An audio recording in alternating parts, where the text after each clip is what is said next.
ያስነበውህ የተዋህዶ አርበኞች ቅዱሳን ዋኖችህ የድካም ዋጋቸው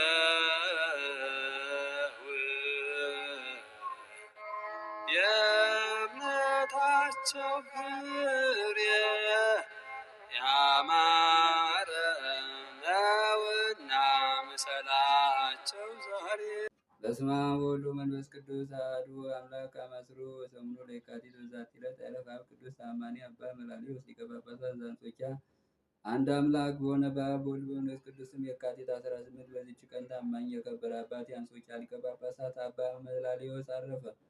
ይህም ቅዱስ አዋቂና አስተዋይ ነበረ። በታናሹ ቁስጥንጥንዮስ ዘመነ መንግስትም በአንጾኪያ ሀገር ሊቀ ጵጵስና ተሾመ። ከተሾመም እስከ 30 ቀን ኖረ። ከዚህም በኋላ አርዮሳውያን አወገዛቸው። በአንጾኪያም ካለች ቤተክርስቲያን ሁሉንም አሳደዳቸው። ንጉሥም በሰማ ጊዜ ከመንበረ ሲመቱ ሊቀ ጳጳሳቱን አሳደደው። እርሱ ንጉሥ አርዮሳዊ ነውና። የአንጾኪያ ሀገርም ታላላቆች ኤጲስቆጶሳት ካህናቱን ተሰብስበው ስለ ሊቀ ጳጳሳቱ ይመልስላቸው ዘንድ የልመና ደብዳቤ ጽፎ ላኩ። ንጉሱም ልመናቸውን ተቀብሎ መለሰላቸው።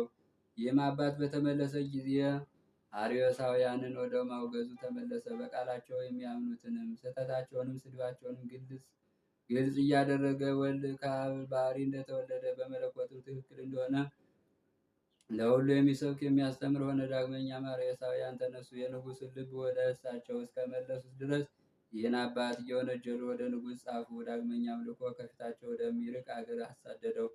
ወደ ተሰደደበትም አገር በደረሰ ጊዜ መልእክተኞችን ጽፎ በመላክ ከወገኖቹ ጋር እንዳለ ሆኖ ከእርሳቸውም ስጉር የሆነውን የመጽሐፍትን ቃል ይተረጉምላቸው ነበር። በአንጾኪያ ላሉ መንጋዎችም ይደርሳቸዋል። አዋቂዎች የሆኑ ኤጲስቆጶሳትንና ቀሳውስትን ልዩ በሆነች ሦስትነት 318 አባቶቻችን ያስተማሯት የቀናች ሃይማኖትን እንዲያስተምሩ ያዛቸዋል። እንዲህም እያደረገ እስከ አረፈበት ቀን ድረስ በተሰደደበት ብዙ ዘመናትን ኖረ። ዮሐንስ አፈወርቅም አመስግኖታል። የምስጋና ድርሰቶችንም ደረሰለት። ስለ ቀናች ሃይማኖትን ብዙ መከራ ስለደረሰበት ክብሩንና ግርማው ከከበሩ ሐዋርያት ክብር እንደማይጓደል ተናገረ። ለዚያ ምስጋና ይሁን። እኛንም በጸሎት ይማረን፣ በረከቱ ከእኛ ጋር ትኑር ለዘላለሙ አሜን።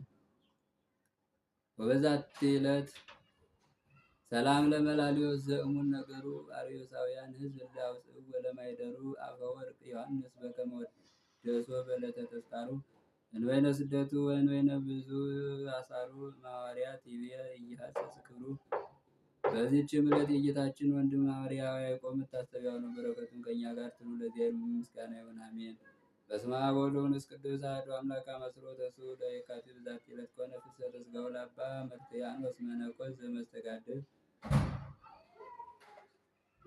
ዛቅረብኩ ማሕሌተ አዘኪሬ አእላፈ ምለተ ጸምዱከ ዘልፈ ልላነብ ተወከፍ ዘንዴቴ መጽሐፍ እንተረሰይከ እግዚኦ ጸሪቀ መበለት ውክፈ ምላኡ ላንዘተርፈ ነቢያት ቅዱሳን ሐዋርያት ሰባክያን ሰማዕታት ጻድቃን ደናግል ወመነኮሳት ሄራን ባረኮ ጉባኤ ዛቲ መካነ እስከ አረጋዊ ልጅ ወንስ ሕፃን ለዘጻፎ በክርስቶስ ወለዛ ጻፎ ዘይደርስ ለዛን ወለዘ ተርጉሙ በልሳነ ሐዲስ ወለዘ ሰማ ቃሉ በዝነ መንፈስ በጸሎተ እሙ ማርያም አራቂተ ኩሉም ባይ ስውራይ ማረነ ኢየሱስ ክርስቶስ ስውራይ ማረነ ኢየሱስ ክርስቶስ። ከአባቶቻችን በረከት ጸጋ ክብር ያድለን። ሰላም ጠናለን። አቡነ ዘበሰማያት